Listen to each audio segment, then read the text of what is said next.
សូមគោរពជំរាបសួរបងប្អូនជាទីស្រឡាញ់នេះជារូបភាពវីដេអូដែលយើងបានថត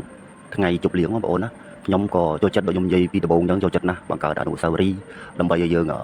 យកទៅផុសក្នុង page ផងក្នុង YouTube របស់យើងផងដើម្បីយើងចាស់ទៅយើងបានកូនយើងមើលដែរអញ្ចឹងណាហើយក៏ពួកគាត់នៅក្នុងរូបនេះក៏ទុកឲ្យគាត់ទៅ search ទៅក្នុង YouTube របស់ខ្ញុំអញ្ចឹងណាព្រោះខ្ញុំទៅធ្វើការនៅទីណាក៏ដោយបងប្អូនទីណាក៏ដោយក៏ចូលចិត្តណាស់ដើម្បីថតទុកអនុស្សាវរីយ៍អញ្ចឹងចូលចិត្តថតដើម្បីទុកមើលថ្ងៃណាយើងពិបាកចិត្តត្រេះអារម្មណ៍អីយើងឆែកមើលទៅវារៀងសប្បាយចិត្តឲ្យយើងសប្បាយចិត្តដែរមនុស្សយើងម្នាក់ៗអញ្ចឹងបងប្អូនទៅយើងគួរតែយើងថតទុកទៅពួកយើងទូរស័ព្ទយើងក៏យើងមិនដឹងទៅបែកបាក់ថ្ងៃណាដែរព្រោះមិនអញ្ចឹងយើងបង្កើត YouTube មួយដើម្បីយើងយកទៅផ្ទុកអនុស្សាវរីយ៍របស់យើងទៅពេលណាយើងចង់មើលយើងសើចក្នុង YouTube របស់យើងទៅរកឃើញហ្នឹងបងប្អូនណាគាត់បងប្អូនគាត់សួរខ្ញុំដែរថាវីដេអូនៅណានៅណីអញ្ចឹងណាថាមិនបាត់ទេវីដេអូនេះខ្ញុំរក្សាទុកបានល្អល្អិតណាស់អនុស្សាវរីយ៍មិនថាទៅខេត្តណាទេខ្ញុំចូលចិត្តណាស់មកកន្លែងទៅមកកន្លែងធ្វើការនៅតាណាគឺមានអនុស្សាវរីយ៍ទៅនឹងចូលចិត្តកំលេងកំសាន្តអញ្ចឹងណាគេថាពាក្យចាស់គេថាសប្បាយច្រើនកើតអាយុណាបងប្អូនហ្នឹងហើយខ្ញុំចូលចិត្តណាបងប្អូនអើយសប្បាយ